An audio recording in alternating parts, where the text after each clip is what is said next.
चलिए दोस्तों, जानते हैं देश दुनिया की 50 बड़ी खबरों को मात्र 10 मिनट में। लेकिन इससे पहले अगर आपने मेरे चैनल को सब्सक्राइब नहीं किया है तो सब्सक्राइब कर ले। ब्राजील के राष्ट्रपति लूला डी सिल्वा आज भारत के राजकीय दौरे पर आ रहे हैं। वे 18 से 22 फरवरी तक भारत में रहेंगे। यह दौरा प्रधानमंत्री पीएम मोदी के निमंत्रण पर हो रहा है। इस बार राष्ट्रपति लूला अपने साथ 260 कंपनियों के मालिकों और अधिकारियों का प्रतिनिधिमंडल लेकर आ रहे हैं।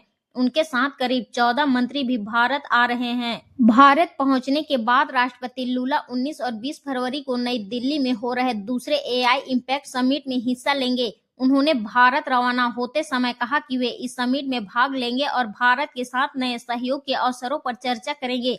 उन्होंने यह भी बताया कि 2025 में भारत और ब्राजील के बीच व्यापार 15 अरब अमेरिकी डॉलर से ज्यादा रहा है। भारत दौरे के बाद वे दक्षिण कोरिया भी जाएंगे, जहां वे राष्ट्रपति ली जे मयूंग से मुलाकात करेंगे। अमेरिकी राष्ट्रपति डोनाल्ड ट्रंप ने मंगलवार को जापान के साथ एक निवेश समझौते की शुरुआत का ऐलान किया है। जापान ने अमेरिका में कुल 550 बिलियन डॉलर का निवेश करने का वादा किया है, जो ट्रंप के दूसरे कार्यकाल के अंत तक यानी जनवरी 2029 तक पूरा होगा। यह समझौता पिछले साल जुलाई में हुआ था, जिसमें जापान ने अमेरिका में निवेश करने के बदले अपनी कारों और अन्य सामानों पर लगने वाले अमेरिकी टैरिफ को कम करवाया था। ट्रंप ने अपने social media platform truth social पर पोस्ट करके बताया कि इस 550 अरब डॉलर के प्रतिद्वंद्विता के तहत पहली परियोजनाओं की शुरुआत हो गई है। इसमें 3 बड़ी परियोजनाएं शामिल है, जिनकी कुल लागत लगभग 36 बिलियन डॉलर है। पहली परियोजना जॉर्जिया राज्य में क्रिटिकल मिनरल्स की है, जहां सिंथेटिक डायमंड या अन्य महत्वपूर्ण खनिजों का उत्पादन होगा, जो अमेरिका की विदेशी निर्भरता कम करने में मदद करेगा।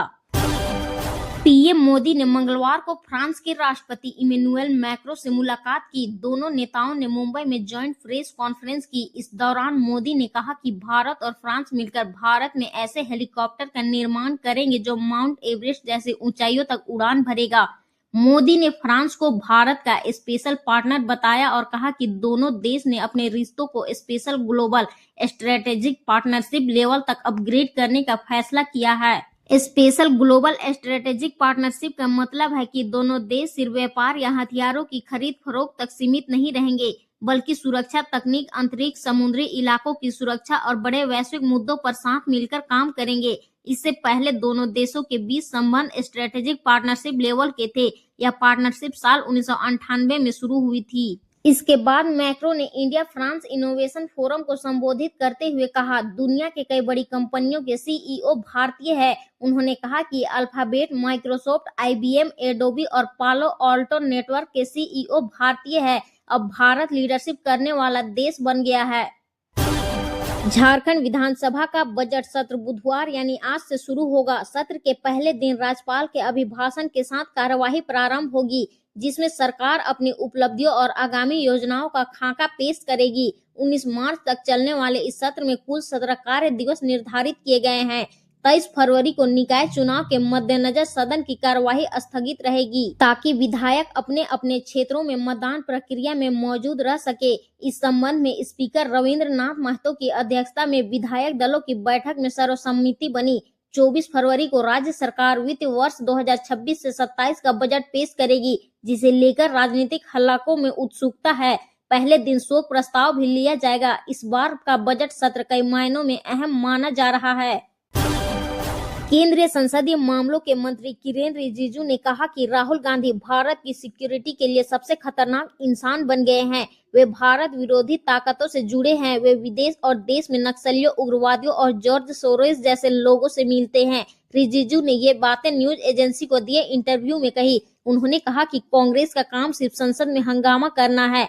कांग्रेस कहती है कि हम उन्हें बोलने नहीं देते, लेकिन जैसे ही वे राहुल अंदर आते हैं, हंगामा, बैनर और नारेबाजी शुरू हो जाती है। रिजिजू ने आगे कहा कि समाजवादी पार्टी भी ऐसा ही करती है, लेकिन उनसे बात की जा सकती है। हम समाजवादी पार्टी, टीएमसी और यहाँ तक कि डीएमके के नेताओं के साथ भी अच्छे से काम कर सकते हैं। राहुल गांधी के बर्ताव की वजह से छोटी विपक्षी पार्टियों और सांसदों के बोलने का समय नहीं मिल पाता। वे अपने इलाके के मुद्दे नहीं उठा पाते। अमेरिका ने मिडिल ईस्ट में पिछले 24 घंटों में 50 से ज्यादा फाइटर जेट क्षेत्र में भेजे हैं। इंडिपेंडेंस फ्लाइट ट्रैकिंग डेटा और मिलिट्री एविएशन मॉनिटर्स ने कई F-22, F-35 और F-16 फाइटर जेट को मिडिल ईस्ट की ओर जाते हुए रिकॉर्ड किया है। यह जानकारी अमेरिका और ईरान के बीच मंगलवार को जिनेवा में हुई दूसरी दौर की बातचीत के दौरान सामने आई है। दोनों देशों के बीच परमाणु समझौते से जुड़े मुद्दे को लेकर मतभेद बने हुए हैं। अमेरिकी राष्ट्रपति जेडी वेंस ने कहा कि राष्ट्रपति डोनाल्ड ट्रंप की तय की गई शर्तों को ईरान मानने को तैयार नहीं है। फोकस न्यूज को दिए गए इंटरव्यू में वेंस ने कहा कि बातचीत के कुछ हिस्से सकारात्मक रहे, लेकिन कई अहम मुद्दों पर अब भी सहमति नहीं बनी है। इन बयानों से साफ है कि ईरान के परमाणु कार्यक्रम को लेकर चल रही बातचीत अभी भी नाजुक दौर में है। ट्रंप पहले ही कह चुके हैं कि अगर ईरान अमेरिकी मांगे नहीं मानता तो अमेरिका ताकत का इस्तेमाल करेगा। झारखंड विधानसभा का बजट सत्र आज से शुरू हो गया। सत्र की शुरुआत में स्पीकर रविंद्रनाथ महतो ने सदन को संबोधित करते हुए की। इसके बाद राज्यपाल संतोष गंगवार ने अपने अभिभाषण में सरकार की उपलब्धियों और योजनाओं को रखा। वहीं स्पीकर ने सदन को संबोधित करते हुए कहा कि हम सभी यहाँ जनता के विश्वास और उम्मीदों का प्रतिनिधित्व करते हैं। चुनाव आयोग ने बुधवार को 10 राज्यों की 37 राज्यसभा सीटों पर चुनाव की तारीखों का ऐलान कर दिया। 37 सीटों के लिए 16 मार्च को चुनाव कराया जाएगा। जो सीटें खाली हो रही है उनमें 12 एनडीए के पास है, 25 पर विपक्ष का कब्जा है। सबसे ज्यादा महाराष्ट्र की 7, तमिलनाडु की 6 और पश्चिम बंगाल बिहार की 5 सीटों पर चुनाव कराया जाएगा। शरद पवार, रामदास आठवले, कनिमोझी, तिरुचि शिवा राज्यसभा के उपसभापति हरिवंश का कार्यकाल 2 अप्रैल को समाप्त हो रहा है। 16 मार्च को सुबह 9 बजे से शाम 4 बजे के बीच वोटिंग होगी और उसी दिन शाम 5 बजे वोटों की गिनती की जाएगी।